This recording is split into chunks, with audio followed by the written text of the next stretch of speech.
Okay, there we go. They changed it. It was, yeah. Anyway, so, well, welcome, ladies. Expecting a few more people on the call today, but whoever comes on is fine, and we're recording it. And I want to thank you for being here with us on a Saturday. And the word this month is intransigent. Did I say it right, Maria? Intransigent, yes. Yes, intransigent. And that word means is dealing with our belief and how we see things. And what I woke up this morning and thought about is there's two parts that I would want to talk about. I love these words that Marion come up with, because it's like, putting those in our lives. Is that we sometimes look at it, have our belief that I think we trick our own belief system in order for us to do the things that we want to do. And what I mean by that is that we do things. So I'm going to talk about this side first, the negative side of that, and then talk about the positive, because there's two. So sometimes we trick our minds to do things and believe things that we know better. And we do things where we're eating the wrong foods, we're drinking the wrong things, we're have habits that not right, but we tell ourselves, well, it's okay. We justify it with something. Either that is we justify it because it's something we want to do, and we make those justifications real. It's either a blind spot, something we can't see, or we're stubborn and we want to do what we want to do. But we justify those things in. And I thought about, I wonder why we do that. So I want people to really take a look at those things, our belief, to do the things that we know better. Or we can't always see it in our justifications of thing, whether it's something we eat, we drink, our habits, relationships, we justify it and we stay in it. And a lot of time, and until sometimes something happened and we really look at it and say, we're not doing that. We have that same power to not do it in the first place, or to stop it, or to control it, but we don't, for whatever reason. So one of the things is that I did that last year. I love Rocky Road ice cream, but the chocolate has caffeine in it. And my body is sensitive to caffeine. I could drink coffee once or twice a day for 1 or 2 days, and that's it. If I go beyond that, it hurts. It messes with my bladder, it messes with my mind, it messes with my skin. But that Rocky Road ice cream was so good. I was eating it for a month every night. And I justified it saying, well, I eat healthy, I walk, I exercise. This is not going to hurt me. I got sick, and I stayed sick for almost 2 months, because what happened is it lowered my immune system. Mm-hmm. So because my immune system wasn't built up when I had food poisoning, because I had been lowering my immune system, it took me a long time to heal. Yeah. Wow. Last year, you remember that, when I was hallucinating with fever. And we do things like that in our lives and we justify things that we know we're not supposed to do, relationships that we're supposed to be in, and I've done it too. And why I said that this morning, again, thinking about why did I stay in that relationship so long? What was So I'm just asking as leaders that we look at those things so that we won't sabotage that part of our life, that we become stronger in our beliefs and look at it and say, I'm not doing that. That's one of the things Carrie, our business strategist, she'll call it, I'm not doing that. So those things that do not work for us, to really look at whether it's, like I said, something we eat, something we're doing, some habits we picked up, and we know that that's not right, things that we are, putting into our bodies, to just look at that and see, why the heck am I doing that? And I know it's not right. Why in the heck am I in this relationship? I know it's not right. And then we sometimes don't have the strength to do it. Just put it before God. And I was in a relationship years before, and the person had gotten ill, and it was really beautiful, loving person. And I told God, I knew it was time for the relationship to end. I said, God, I can't do it. You have to do it. Oh, but he did. I won't go into the details, but it was gone. And I'm so happy that that I left. So let's be stronger in that, and looking at those things that we don't, those beliefs that we have, and we know better, like inside, what is causing us to keep doing and sabotaging that part of our life so we can be whole and complete. So on the other note, with that same energy and that same belief system, that once we get our mind set on something, that we are so powerful. We can move mountains. Think of the things that you've done in your life where people told you that's not going to work. That's not going to manifest. And you believed it so strongly, and you did it anyway, against all odds.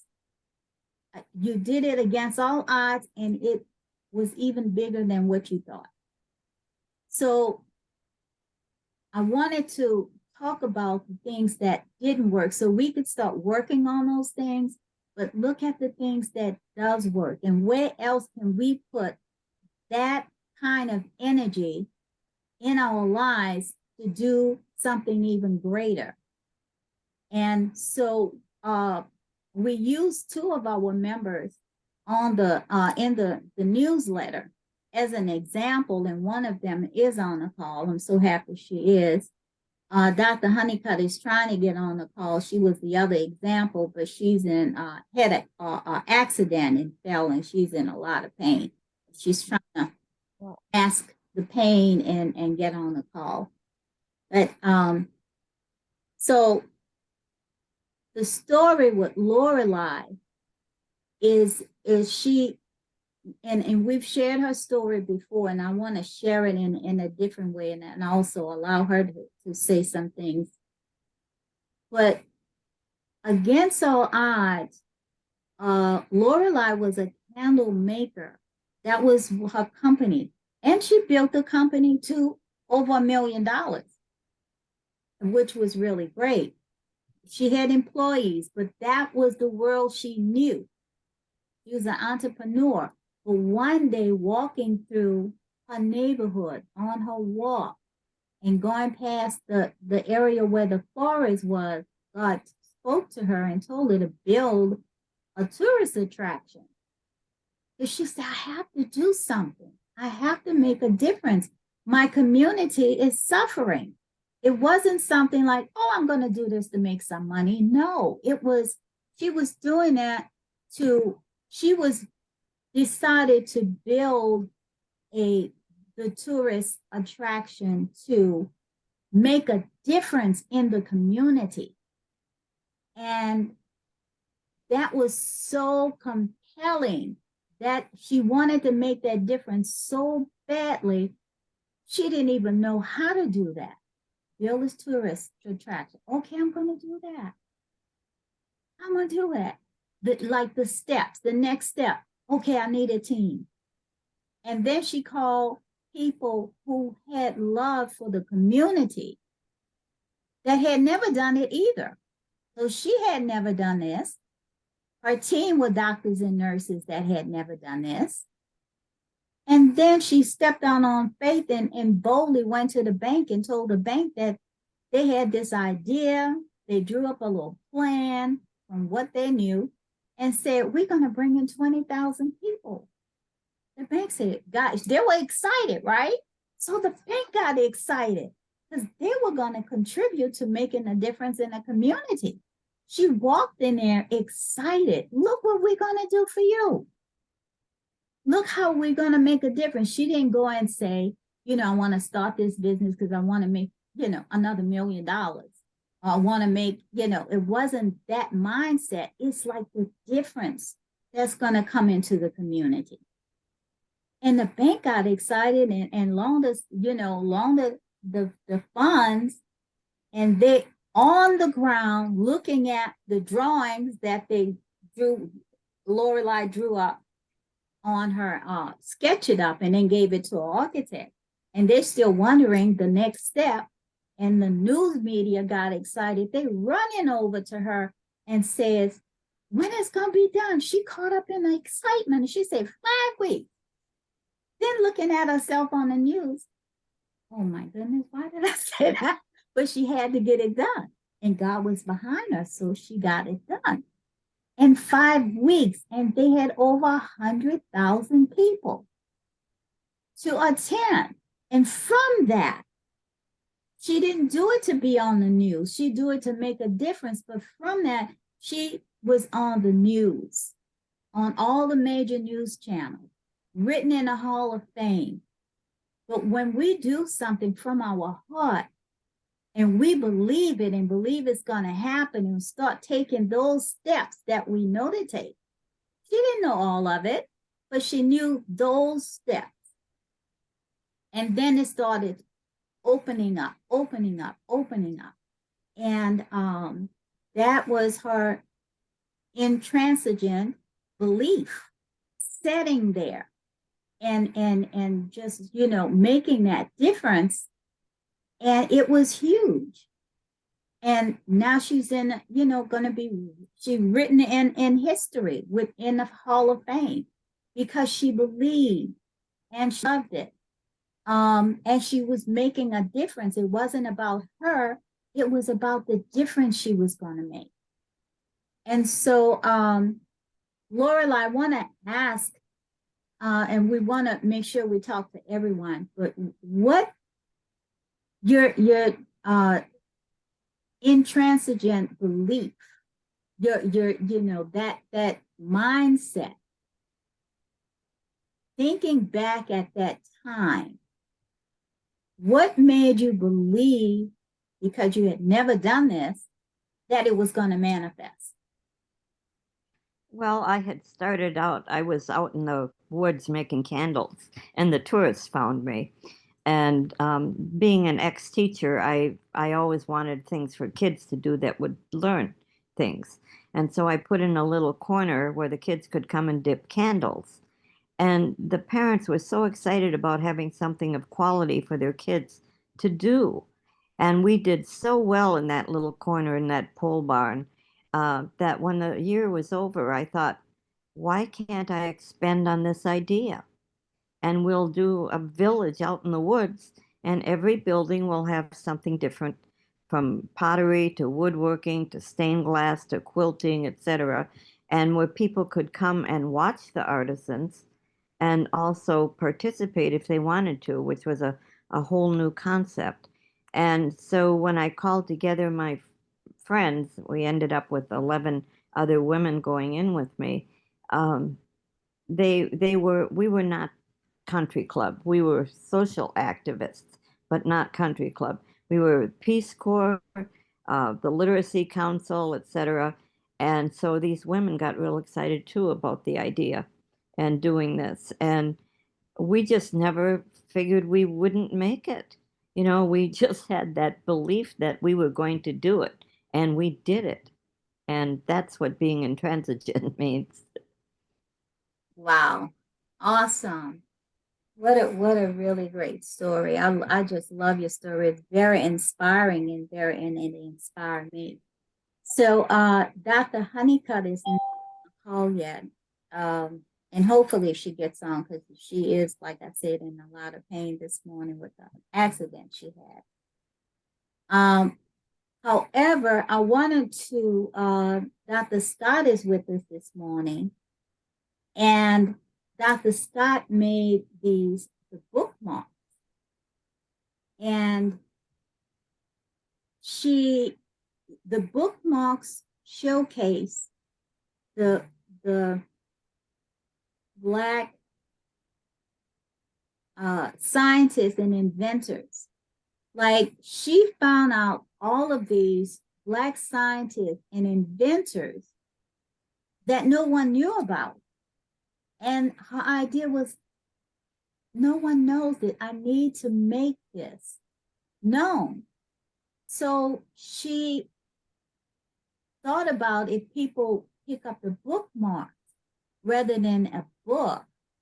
But her idea and what God gave her the vision of, put them in the bookmarks and showcase them. And she was so excited because, again, she was going to expose this. She was making a difference. It wasn't about, oh, I could do these bookmarks and I could make this amount of money. I could make that. It wasn't, her belief was making a change in the world, exposing people who were hidden and bringing them alive, that what they did and how they contributed to the world and to the things that we have now, like the heart monitors, the street lights, and all of the things that are being hidden are now exposed. And she was so excited, she told someone in the library. They set up they got excited. They set up an exhibit for her. Her heart was right. And now she's, they are in all of the libraries in San Francisco. Now she's traveling with them. We're going to make them an intricate part of our New Orleans project.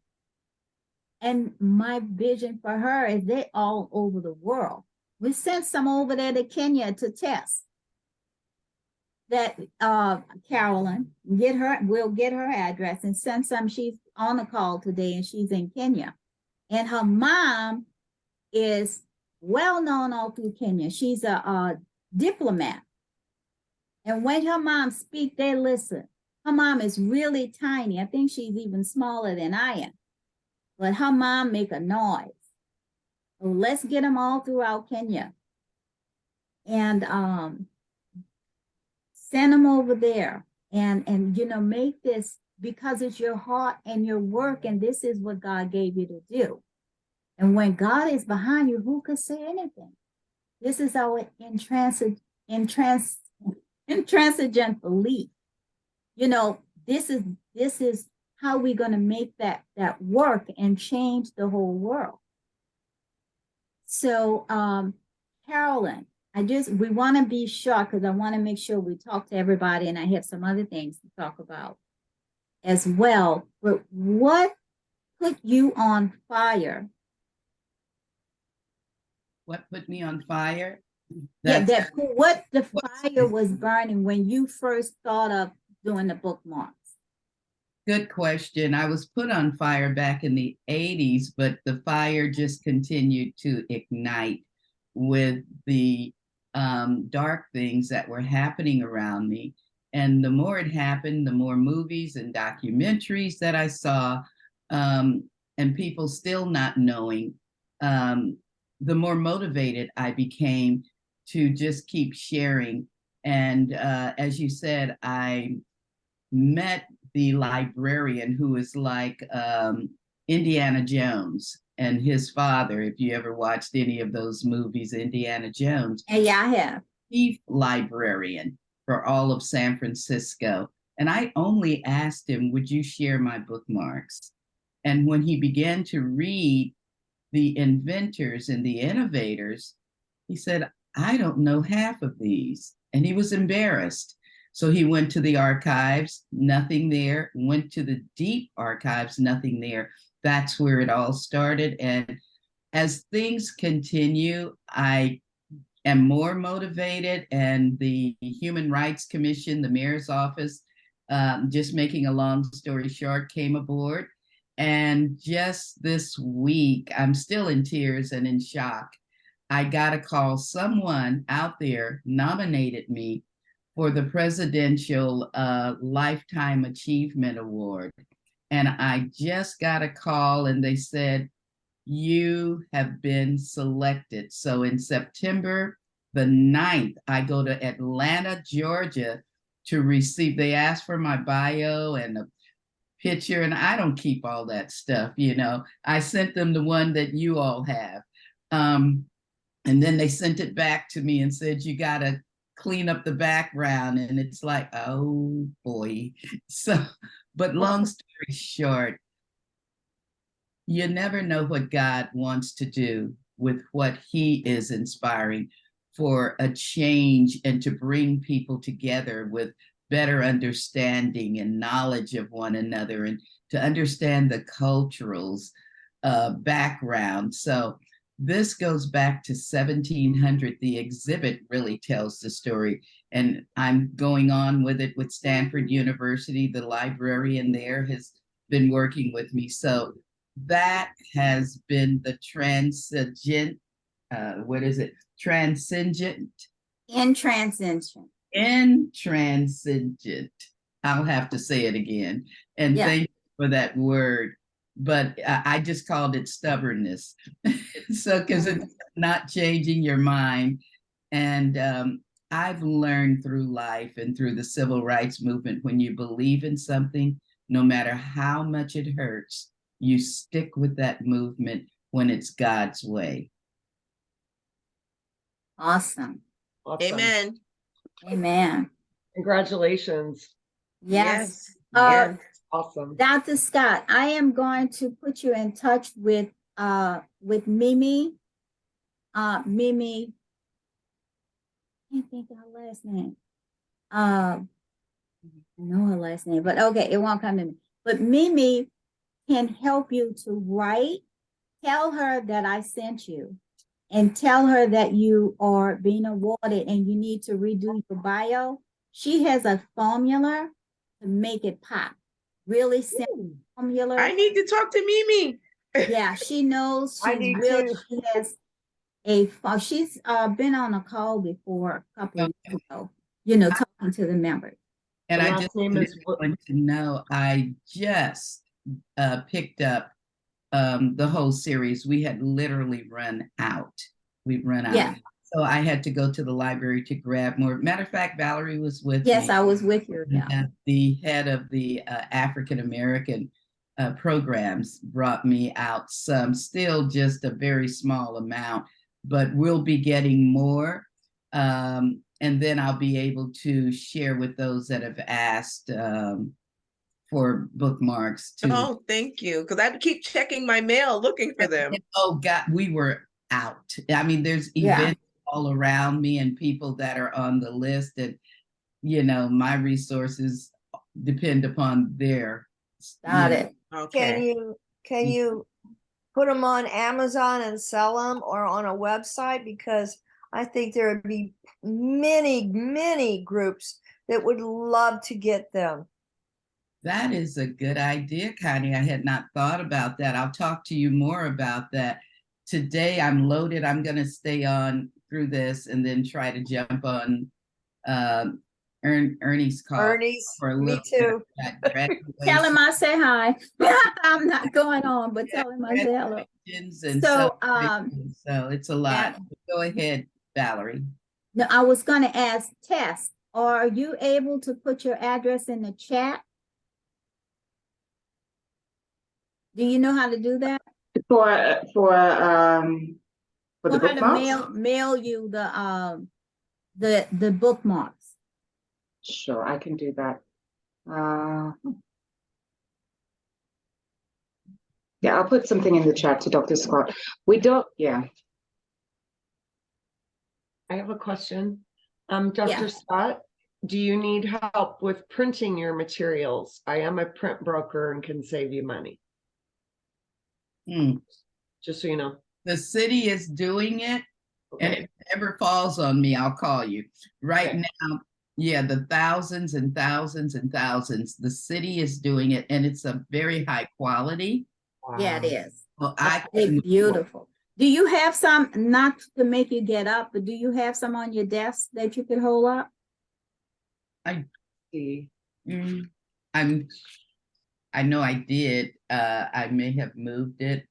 I have right here. You'll have to make me get up. Yeah. I'm sorry. It I was not sure my would- intent. Sure would love to share these in Florida schools. Yeah. So these, yeah. Oh, it's Okay. nice. I'm sorry. If I was better, I could even do screen share because they're in my laptop. I just don't know how to grab it right away and pull it up. And I'm working on that. But front and back, there's 50 innovators, the inventors on the back of series 1. So it's series 1 through 6. Well, I think that you could actually take them and go to different schools and actually have different school districts buy them and distribute to students, to teachers who would like to pass them out as awards or for reading, for the reading accomplishment, etc. Kids love things like that, and that can really impact some kids. Yeah, in San Francisco, because the city is making them, I can't sell it to the city. So not the unified school districts, a private school, we could, but so far the city wants to stay clear of anything that would make them look like they're trying to make money. Yeah. So I can work through that some kind of a way, and we're doing it in other ways. We have donations that we're taking, and I'm going to be sharing my website. So I'll share that with you, and maybe Valerie can put it in on our website. Okay. Yeah, some kind of a way. I have a friend that he goes around all over the country with a green program. The teachers, it's a manual, and its parents can get involved, and they get so many awards for what they do as far as say doing LED lighting or other things, different green things they could do, and but also could be part of that are the Black American inventors who have done things that were they were scientists that have helped the environment. Yeah. And I could tell him about it because he's already going everywhere. Wow. Well, I would love to connect with you, and I think we have each other's number, Connie. You can write it down right now if you want. Okay. 407 Oh no. 518 1801. 518-1801-407. Thank you. All right, it's an honor. Great. So getting back to our word intransigent. You got it. Had to see it in my mind. So I'm going to ask you, Tess, what have you done? What strong belief that you've had that no matter what no one else told you, that you believed it and it happened? And it made a difference for other people. Yeah, so that's one that I'm still really thinking about. Because I know there's a lot of things that I've done that I believe that made a difference for me. I really stand in awe of all of the ladies here and all of your achievements. I think they are awesome and huge. And I'm really asking myself, the point at which perhaps I stood for something and not been stubborn enough to see it all the way through.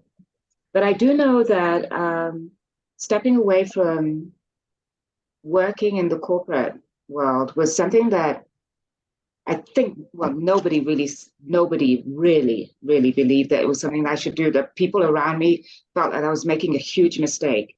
But I stepped away to become a coach because I know from my own experience, the story of my life, the history, back too far, that the importance of being listened to and having somebody unconditionally listen to you, stand by your side, makes a huge difference. And I know because that was missing so much for me. And when I did get a coach and I did have somebody listen to me, everything changed. And so in a way, I still remain stubborn about who I coach, why I coach, and why I do this. Knowing that, it's not what typically would be expected for, I'm a lawyer, people would be expecting me to be in legal practice, making money, but what I'm doing is coaching. So, yeah. So coaching, is that more satisfying to you than being an attorney? By far, Valerie, I work with people who are committed to change the world. I work with people who, I don't necessarily coach for money. I coach people who want the support to get them to think further, to understand what they could do differently in their environments and change. So people I've coached will run from people running informal schools in areas that are not very privileged, all the way through to perhaps corporate leaders who want to change their view of what they do with their profits in their business. I do a lot of work with women entrepreneurs, really to get them to be able to scale their businesses and support their families. So like right through that spectrum. Awesome. I love it. I'm sure that your attorney background of something that you learned through the years also come into play to further what you're doing. It helps, because then, I can support people, and in particular, because I did corporate law, so people starting businesses, entrepreneurs, just understanding how to navigate, the licensing systems and to get access funds from the banks, because I worked in the banking industry. So I use that as well to support the people who I'm working with. Yeah. I love it. I know you're totally different from when I first met you. I could see the joy and happiness. You look a lot freer than when I was there in Kenya with you. Yeah, you look like your search is over. You found your place. That was the bank draining everything out of me. Yeah, I understand. And there's so many things that do drain us. And Dr. Scott, you were not, and I don't think you are. Maybe you are, Dr. Watts. When I talked earlier about our in-transit belief, where we trick our mind, I guess, so to say, or we do things that we know we shouldn't do, or we know we shouldn't eat certain things, we shouldn't, the habits that we have that we know better, relationships. And sometimes when we involve in something with an organization, or like Tess was saying, a workplace that she knows she didn't fit, that we stay there, or we keep the old habits, so we need to look at those things so we can break through it and get out of the situations, or stop the things that we're eating or drinking, or people we're around and we know, like, it's not right.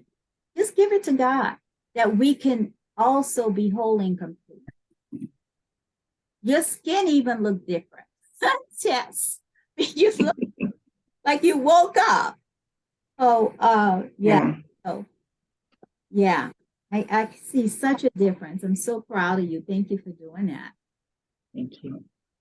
So Connie, I want to come to you next, and then I go to Dr. Watts. Connie, you told me a story a couple of weeks ago of something you saw, children you work with in another country, Romania, something, and something you had never thought about and you did it. Would you talk to us about that?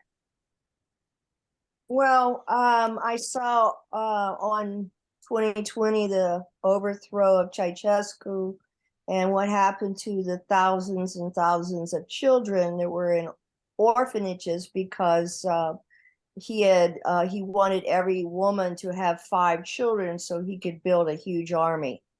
And so there were over 10,000 orphans, and I decided I wanted to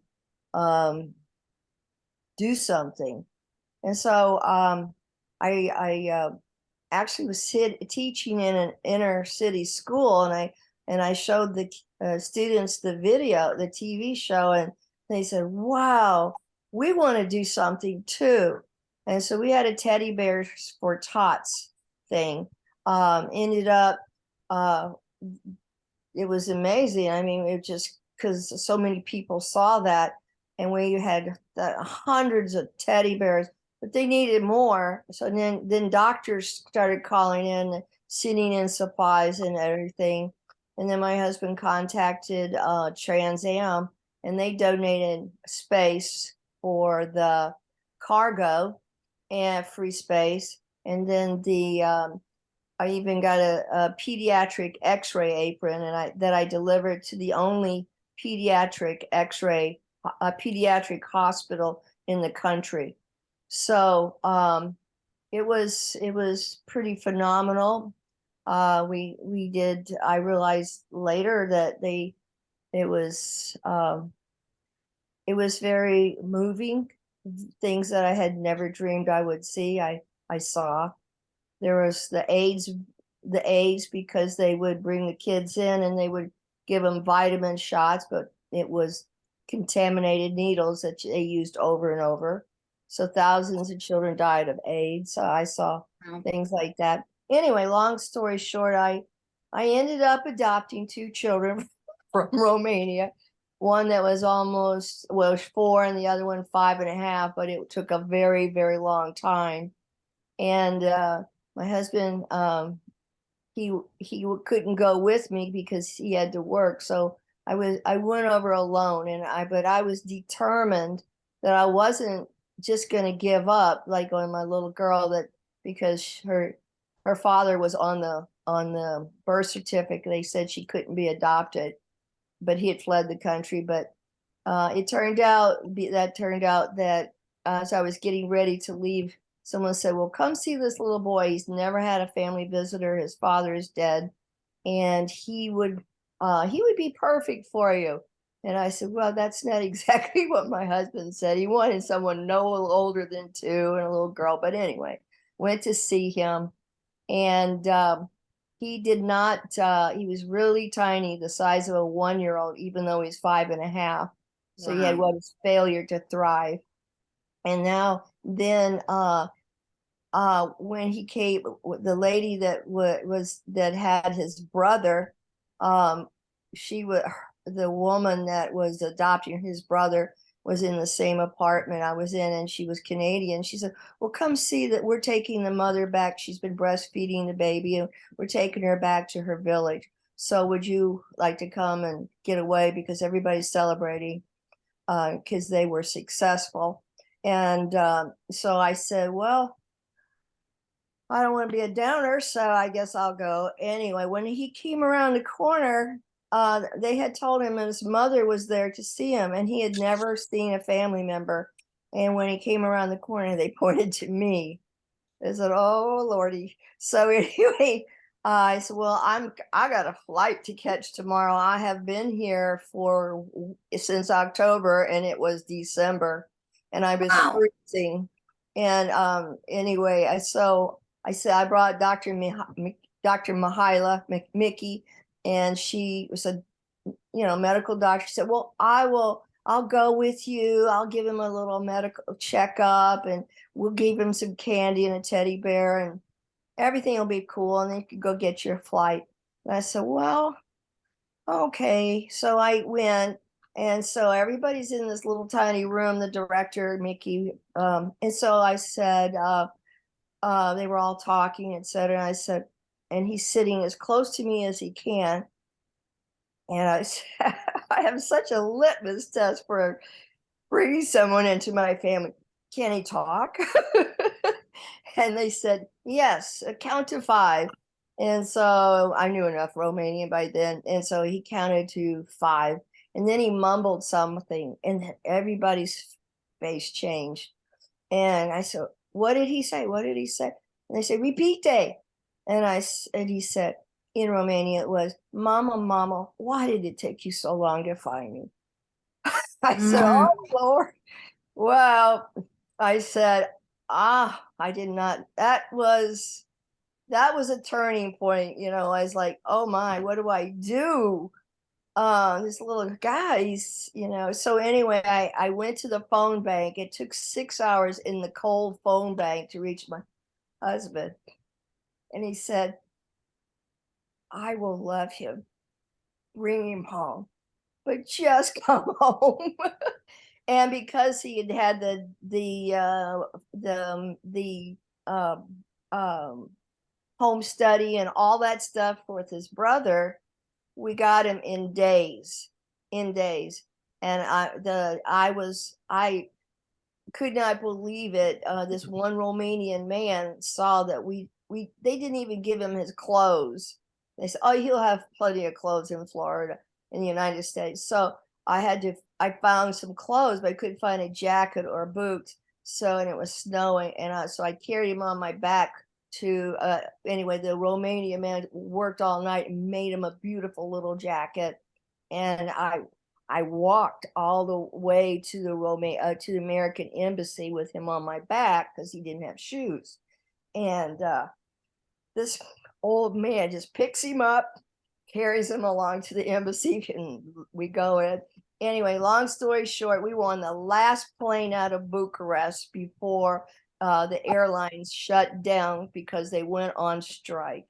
And it was in the middle, it was a blizzard, and there was a lull in the blizzard, and we got out. And it was a miracle. And so anyway, it was a miracle. But I went back it took 14 months, and going all the way to the Romanian Supreme Court ruling that even though a child has a father on a birth certificate, she can still be adopted. And I got her. Awesome. That was a great story. And I know that the day before you decided to go to Romania, when it just hit you, you had no idea of going there before. Like, something happens in us and you get this strong belief. And well, no, a month before or whatever, a few weeks before, I was at a friend's house. It was New Year's Eve, and then I came home, and it was like, because I just had this voice. I heard a voice, and I said to my husband, I said, it's far away. I don't know where it is, this voice, but it's this child, and this child wants me to come find him or her. And he said, yeah, okay, let's go back to the party. And it's in the neighborhood. And then when that 2020 show came on, I knew immediately that was it. That's amazing. Yeah. And that little boy, we were told he was too brain damaged to ever learn to read, because he had failed. He was the size of 1 year. He had failed, but I knew he was smart. We got him the services he needed. We ended up having to sell our house to afford the special school. But he went from first, it took years to get to that point. But long story short, he went from first to 10th grade level in 2.5 years and skipped a grade. Came back, went to the high school. Anyway, graduated on time, and has since gotten 2 degrees. And now he's been hired by the school district that said he was too brain damaged to ever graduate from high school. He oversees 5 schools in the district office. Wow. He's the one helping us design the app to help traumatized veterans living in the woods. and he's very committed to helping all these veterans that we have that are homeless and can't even advocate for themselves, much less live in an apartment with kids running up and down and slamming doors. Wow. That's an awesome story. Well, I think the word for that. for I like the word determined, because I know my parents didn't give up on me. I didn't get adopted till I was 8, and I couldn't read. And they said I was really stupid. They thought I was really dumb. And I ended up overseeing the entire level 5 reading program for Harcourt Brace Publishing Company. So I tell you what, the reason my son went from 1st to 10th grade level in 2.5 years, it wasn't a miracle. Getting into that school was a miracle, because they wouldn't even take him unless it was on probation. But they said, "Oh, you're from Florida. You need to take," every kid had to take a sport. "You're taking swimming." So he was swimming 3 hours a day, 6 days a week. What that did, it replicated the crawling that he didn't get in an orphanage. All they do is rock back and forth, and a neurotransmitter of the brain connected. And that's why our app is going to be completely brain based, so that the cortisol is replaced with endorphins, and over time the neurotransmitters of the brain will no longer just immediately go to the dark side of self-harm or harming others. Awesome. Wow, what a awesome story. So we are definitely moving along, and thanks to you, and I am very, very happy to be in part of this group, because it really is a lonely trip when you're not getting support in the community. They really don't want to help the homeless here. Yeah, got it. So, Dr. Scott, you have a question? Yes, for Connie. This sounds like, a most amazing movie. No, I'm very private, but sounds like, I'm listening to you and it's like I'm watching a movie. And when you think of Rome in the New Testament, the things that happened there with God and Paul and all of his incarceration and the teachings to do whatever he could to bring the love of God to Rome, and for you to go to Rome. Romania. I'm sorry, Romania. That's okay. Yeah. Actually, the Roman soldiers were in Romania, and that's the country was named after them. And I had to take Latin in high school. And I thought, I am never going to use this dead language.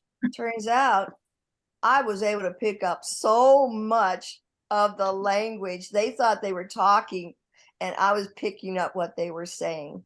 Wow. Literally, that's a huge story. On that, thank you for saying that, Carolyn, because I didn't think of this, but Connie, I'm going to put you in touch with one of our members in Houston, and a lady that I know, her name is Justina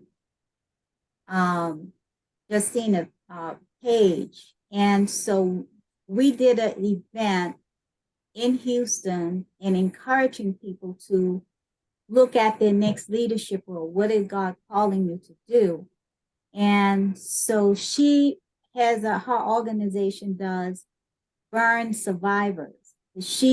Her and her family got into a fire, and she burns, really bad. Lost a son, and in the fire. And so that's what she does. And she was building a house for burn survivors, like the Ronald McDonald houses for the kids, but for survivors.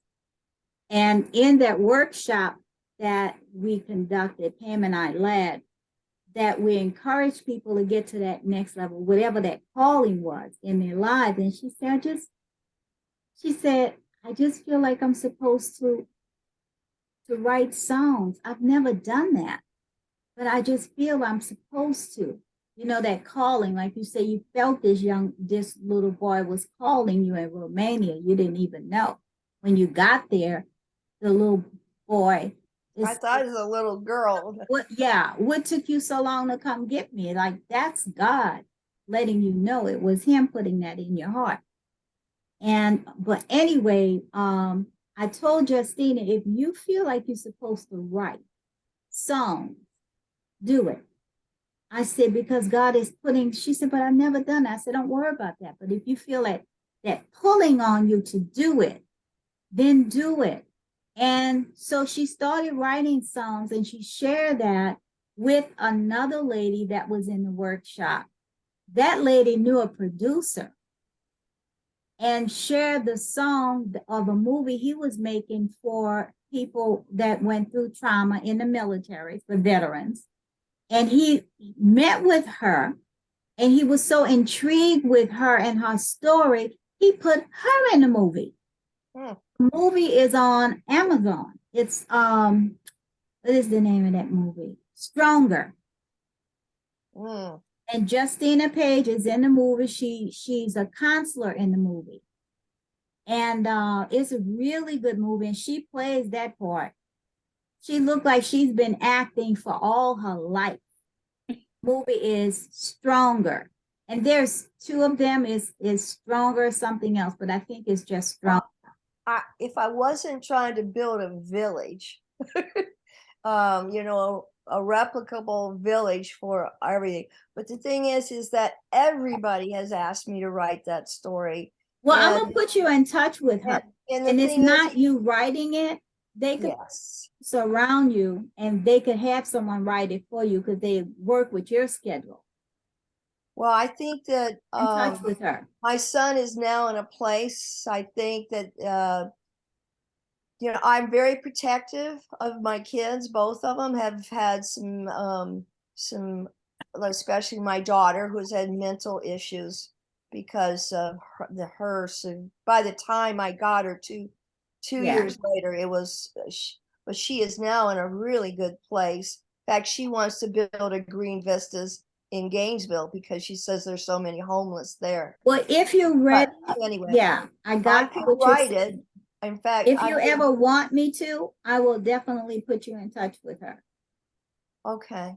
I'm listening. I want to say that there is so much that I have learned about the brain chemicals in the neural, and that people sometimes just beating up on yourself, all that does, and this is the word intransigent or whatever. Intransigent. Yeah. What that's saying is not going to be as good as putting on some really great music and say, okay, I wanna lose weight, let me dance. Okay, I wanna do better in school. Let me just get my mind in a really good place and throw those cortisol brain chemicals in there. Exercise also helps. There are a lot of things we can do, and and also, of course, glutathione, which I've totally. So it's the things. It's a lot of science, and there's so much known, and that's what I may not be. I'm not a person go out and talk in front of people hardly, but I will if I have to. But I am a very, very good researcher, thanks to Harcourt Brace publishing company. I'm a very, very good researcher. Thank you so much for sharing all of that. That is a movie. Thank you for saying that, Carolyn. Thank you. And your project is another movie too. And Lorelei, yours as well. I think everybody on here has a movie and I asked something. So on we could have many movies, like movies about hope and succeeding. Yeah. Awesome. May I ask her one more question? If you've ever heard of Caroline Leaf, she's a Christian woman and a neurosurgeon who for years, Caroline, I've met her, I've been with her, And I have lots of her material, her CDs, Who Switched Off My Brain, and the step-by-step information she gives. But I've been in touch with her from years back, and in Washington, D.C. We spent time Wow. together, and just to sit with her and to hear about the brain, I took that information that into the jails and the prisons for years, where people that had no hope, No hope, yes. alcoholics and addiction and everything, thought the brain was totally damaged, destroyed forever, learn Wow. about the ability. Well, Orange County and Osceola County, entire wings of the jails are filled with veterans, just for them, for the veterans. Well, that's Because Wow. it's just, yeah. people have no idea what's really going on with them, because they are recluse. But nature is another thing that really helps the brain. It's calming. But I love the brain. I love reading Awesome. about the brain, and that's what helped me Yes. with my kids and everybody. That is so awesome.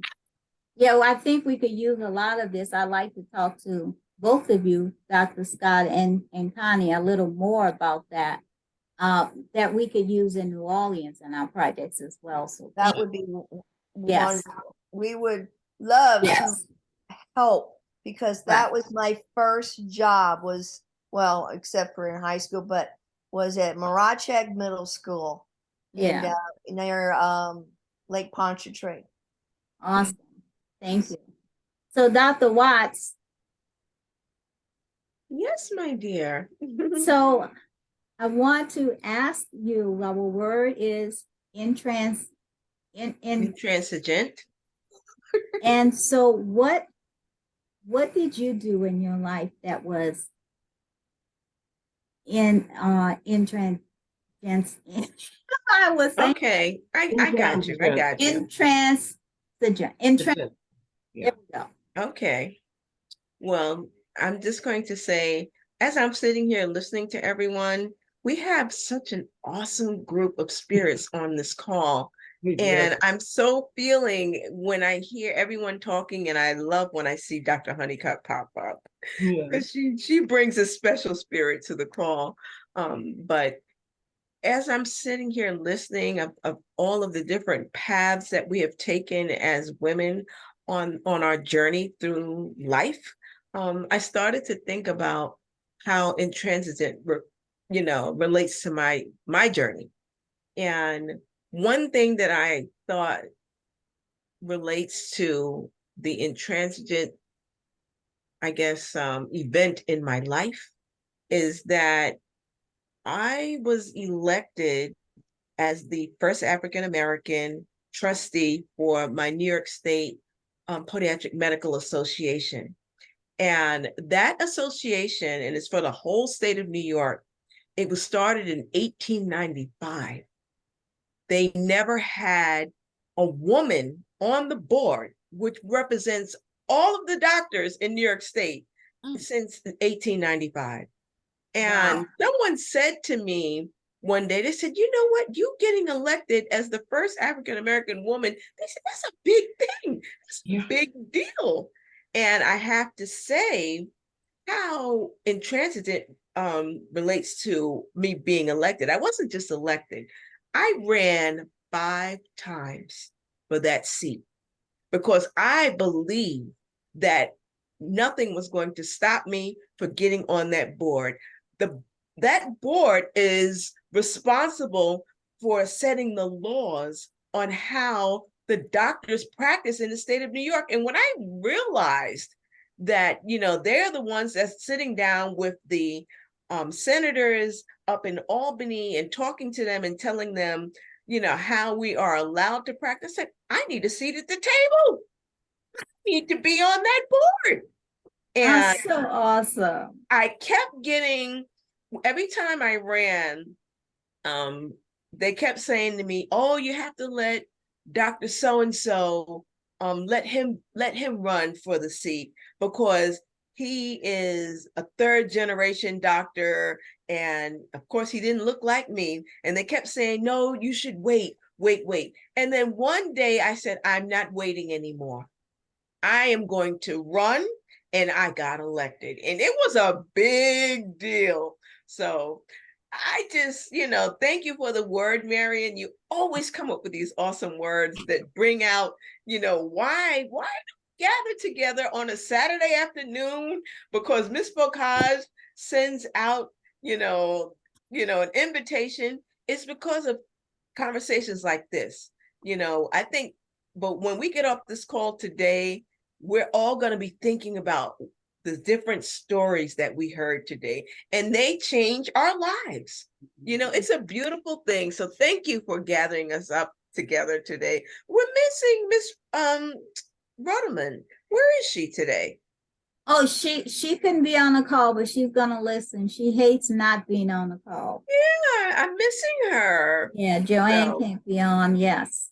But thank you for allowing me to share my story. We have an awesome group of ladies on this line, and I just, it's a sacrifice, but you know what? It adds to our spirit for us to get together. We need to slow down, and I'm telling you, I tell people all the time, I thank God for COVID. COVID slowed everybody down, so we can sit down and talk to each other. Yeah. It So, was a blessing in disguise. It was a blessing in disguise. Because we're now able to, doing the Zoom call, as opposed to the live meeting, we're able to reach, everybody and Tess to be way in Kenya. Yeah, I think that's awesome. Sharing her story, it just, contribute to, and people in different states as well. And we do have some other members in other countries, and I'd be so happy when they're able to join us. Oh, absolutely. So thank you for allowing me to share. Thank you. Thank you. That's great news. Mm-hmm. You have, that's huge. And so is Carolyn. So Dr. Honeycutt, you were not on, but Carolyn has just received a presidential award for her bookmark. Well, that's no surprise to me, Valerie. Look, Reverend Dr. Carolyn. Yes, ma'am. She's one of the best. Mm-hmm. She's so good. I contacted my granddaughter down at Stanford, and I said, those two Black women who are bioengineering mentors to you, I'm wondering if those folks at Stanford might want to, and I'd already sent Carolyn's keepsakes down there, right? And Carolyn mentioned that she had contacted the librarian at Stanford, and he was giving out the keepsakes. So, my brain put that together. I said, well, what about a keepsake? Now, I haven't talked to Carolyn at all about this, okay? And I know she's got all kinds of constraints under which she's operating, including financial, okay? But I said, what about a keepsake of notable people, African-American people from Stanford?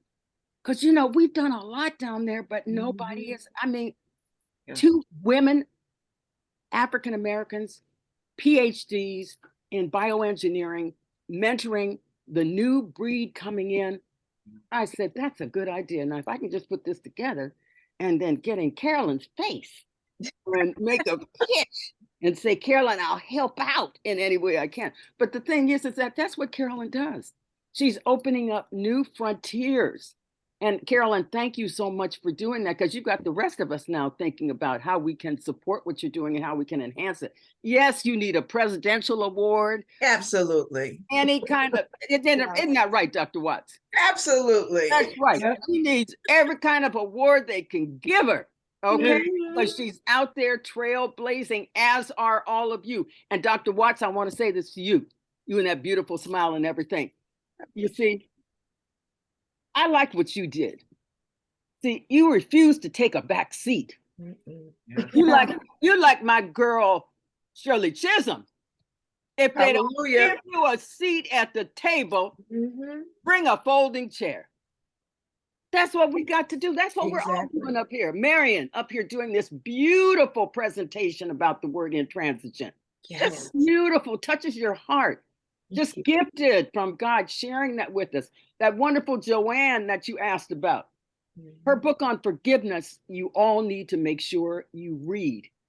Because if we learn how to forgive one another and love one another and work with one another, everything is possible. Don't let these people and these so-called pundits tell you that this country has to remain divided.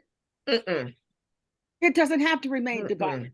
We are here. God uses us to do his work, but we must do the work.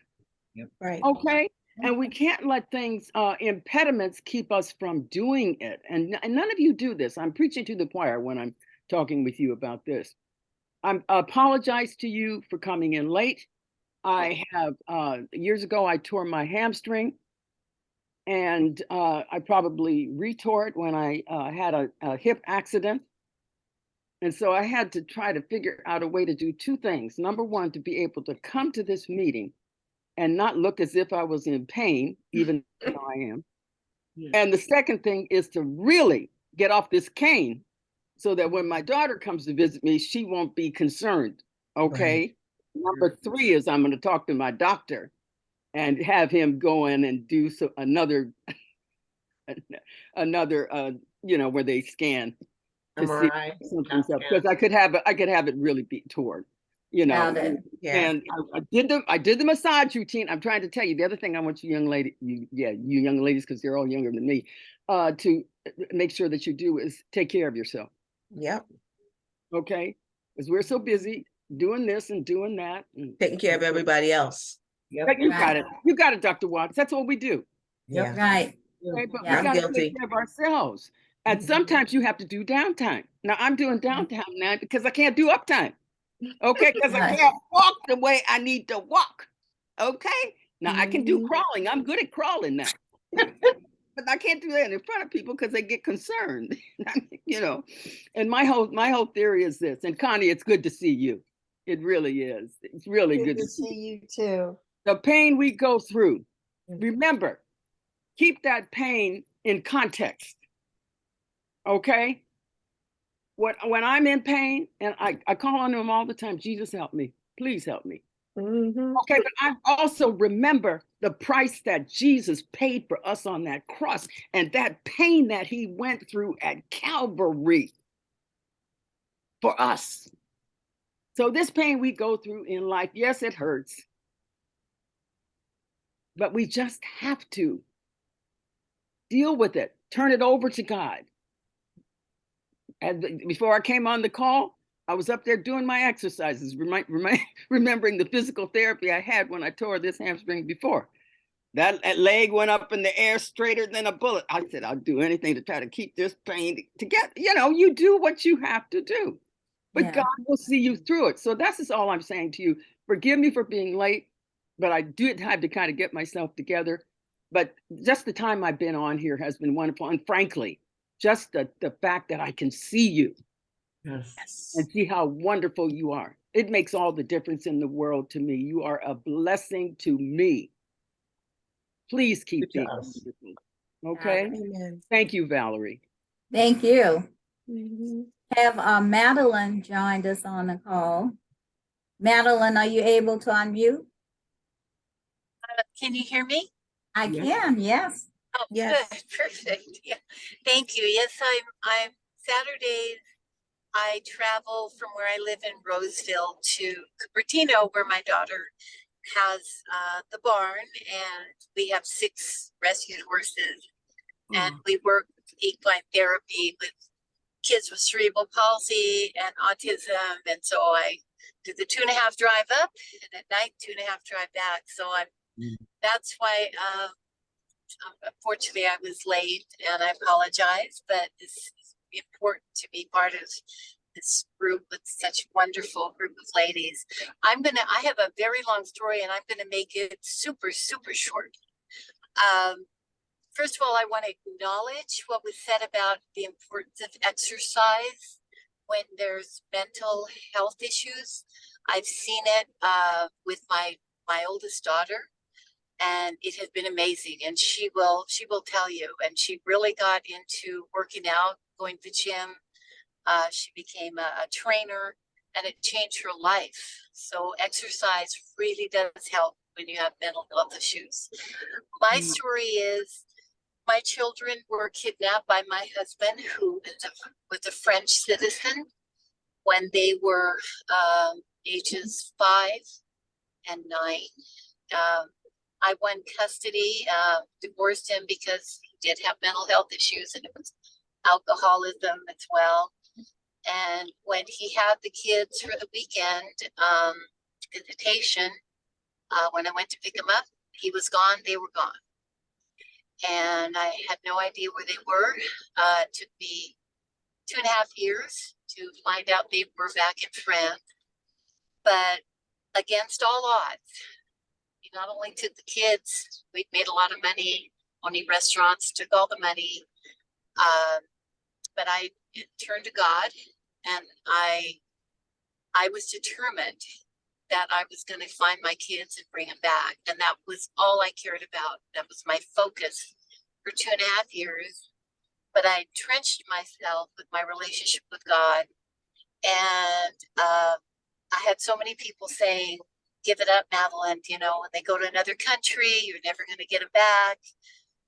And I said, I'm sorry, but if you want to be in my life, don't ever say that to me again. Right? I cannot be around you. And so against all odds, I did find out where they were, and I went over and went to court. I had an attorney and all the documents to bring them back. And the judge in France said, well, you know, we don't honor documents from the US, so you will not get your kids back, and you have 2 hours a year to visit. So I said, okay, I would like my 2 hours. And I met with my kids, and I said, what do you want to do? They said, Mom, we want to come home. And so I said, okay, when everybody's sleeping, I'll be around the corner. This was up in the Pyrenees in the mountains. It was raining, storming, lightning. I said, come down when everybody's sleeping. We'll cross the border to Spain and come back home. And that's what we did. And there's so many things that happen in between. It's a very long story. Valerie knows it. I've shared it with her, but it's all about, you know, trusting in God and not giving up. Amen. And yeah, and we can do anything. Wow. So that's my story. Wow. It sounds like another movie. It does. Yes. I know. Yeah. Yeah. Or a book. Yeah. Or Yeah. Or a a book. book. Both. Yeah. Right. Okay. Well, my or both. son Yes, is- that's whoever said that. Yes, is that Dr. White? Or both. Exactly. Yeah. Got it. And these would be Yeah. powerful stories. I mean, that, you know, people relate to personal stories, and they Yes. think, oh, I'm Yeah. the only one that's going through stuff. No, you're not. Okay. But Right. that, Got it. excuse me, I didn't mean to come in on, but Madeline's story is just amazing. And through the grace Yeah. of God, it all worked out. Beautiful. That was so great. Thank you for sharing. Now you're We were asking for your address. You want to email it? Because I don't see it in the chat. Tess? Are you talking to me, Valerie? Yeah, I said, I'm talking to Tess. I Oh, okay. posted something to Dr. Scott so that she could let me know how to.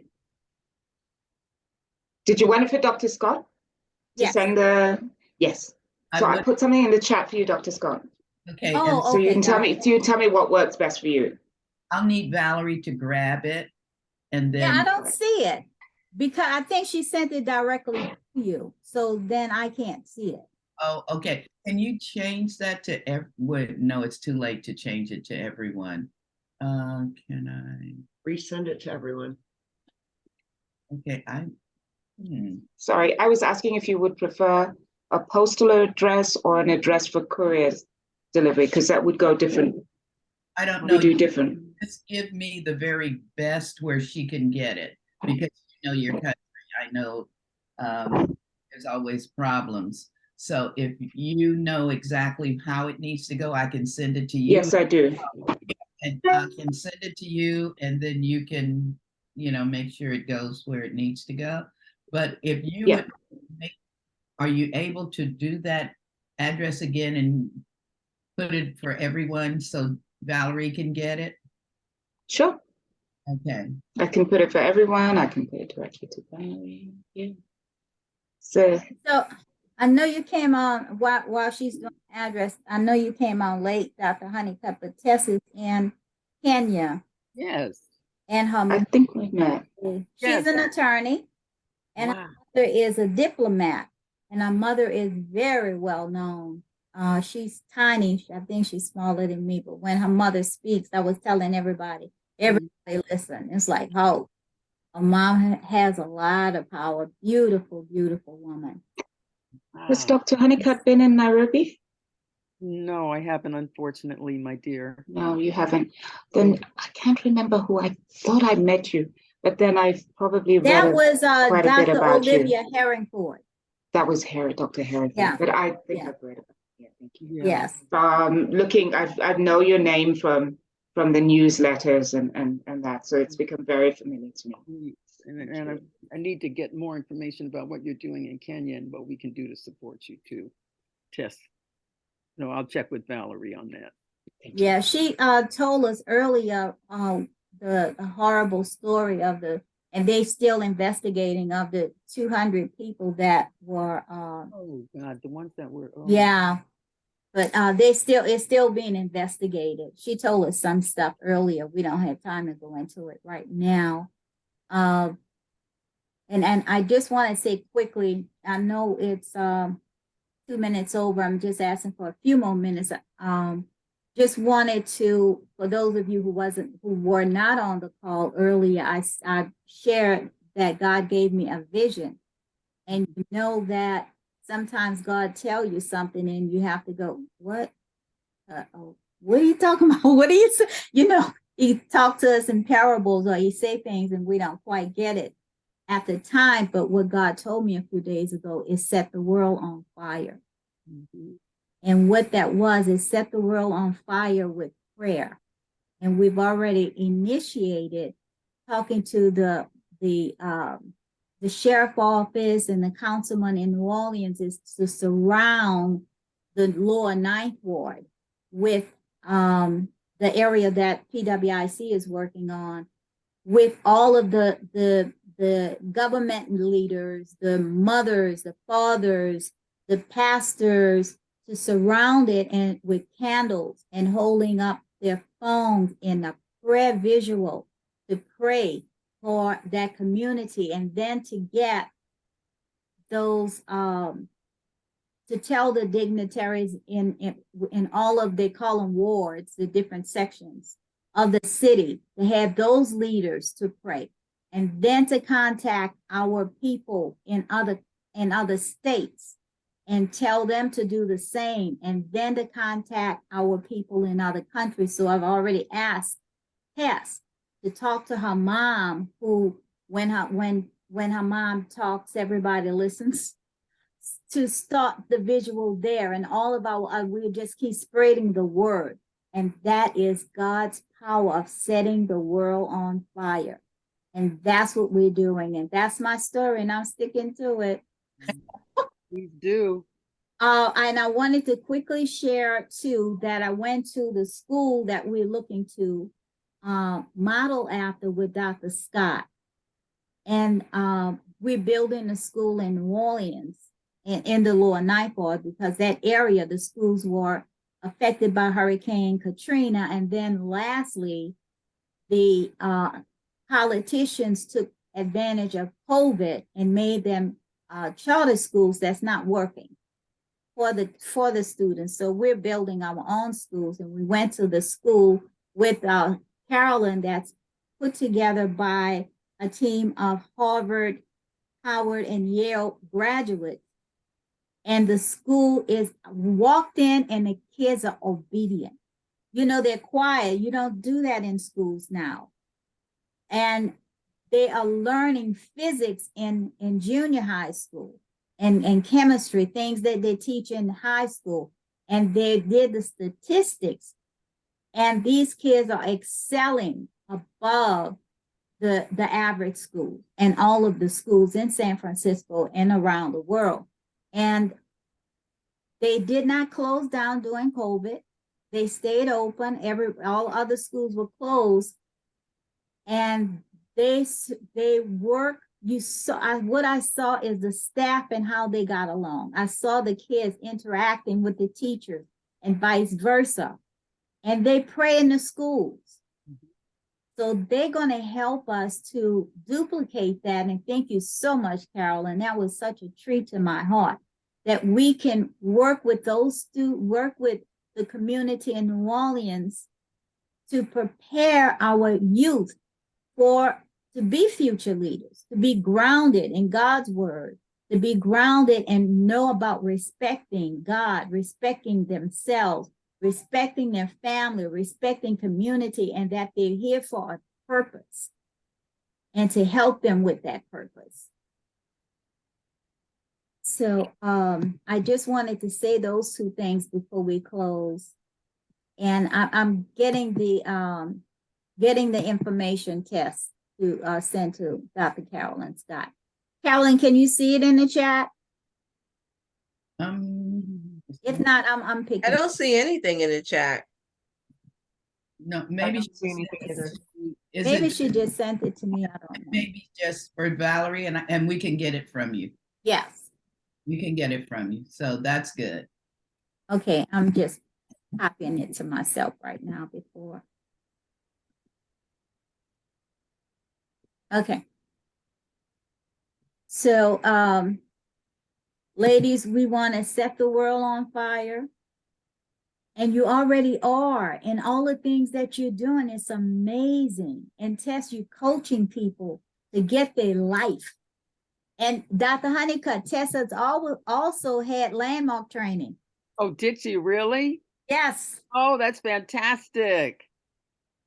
Wow.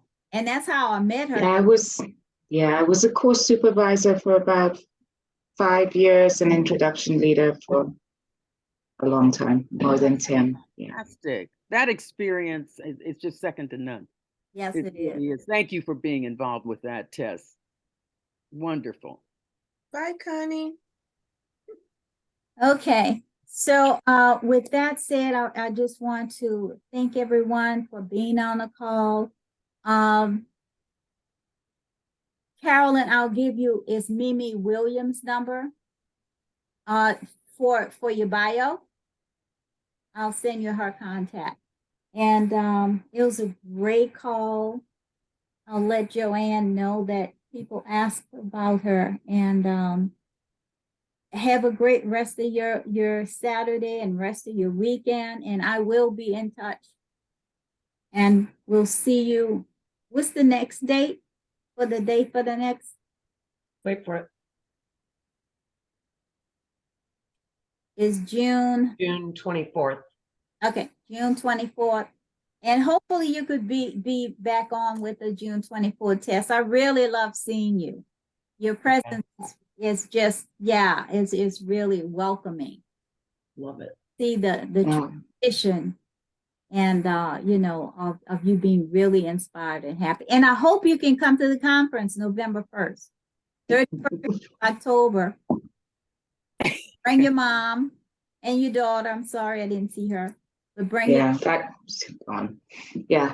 it's been really great being with you ladies. It's really, really inspiring. It's really great to hear everything that you're doing. So thank you. Thank you for having me in this space. Are you going to try to come to the conference in November? To the conference in November? It's in. You're going to give me a visa? I'll try. Yeah, we got contacts to get you a visa. We could do that. We got government leaders. We had that problem before when we tried to get some people to come to the United States. They couldn't get a visa. And we called our senator and they said, and the senator called the embassy and got it done. So yeah, we got some power.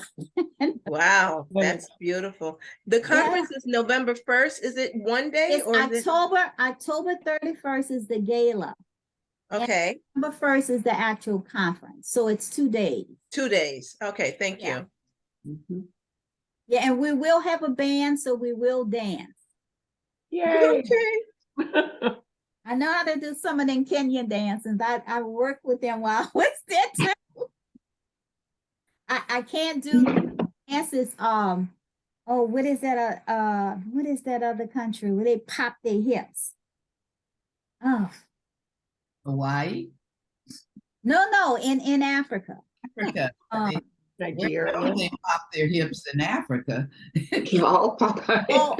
wait, no, not like this. It starts with an E, I think. Ethiopia. Ethiopia. Ethiopia. Yes. Oh, they move those hips and pop those hips like I've never seen before. I'm like, how the heck you do that? Yeah. So anyway, Okay. You're giving me an idea. I can't do that one, but I could do some of them. Yeah. And where are Yeah. we holding the conference, Ms. Bocage? It's in New Orleans. We haven't gotten We didn't, okay, hotels. I'll let you know. okay, all right, thank you. I'm All looking right, forward good to seeing you. afternoon, ladies. All right. Au revoir. Bye-bye. Au revoir. Bye. Bye-bye. Au revoir. Weekend. You You too. too. Have a great weekend, everybody. Take care. Yes, do so. Fabulous. Oh, You have a great day. Okay. another one. Let me see. I'm trying to get her. Oh, okay. I'm trying to get her address. Tess never put her address in the meeting chat. I think she just sent it to me Okay. because I got it. I see it. Okay, hold on one second. I'm trying to get all of it.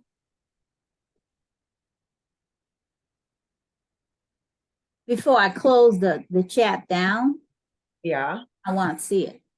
Okay. She put another little, and she put one little piece. How do you pronounce? I don't know if you know how to pronounce it. What?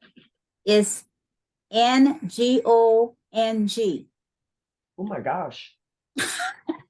Nancy Bravo NB. How do you spell it again? It is Ngong.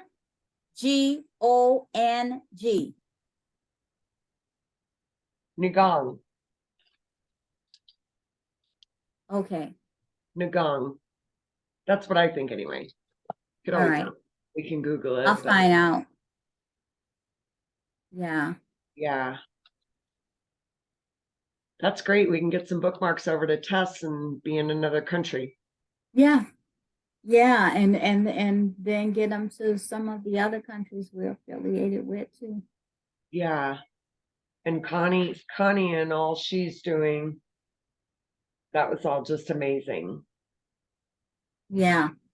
Just amazing. It's too bad Doris wasn't on the call today. I And know. Kathy Harris.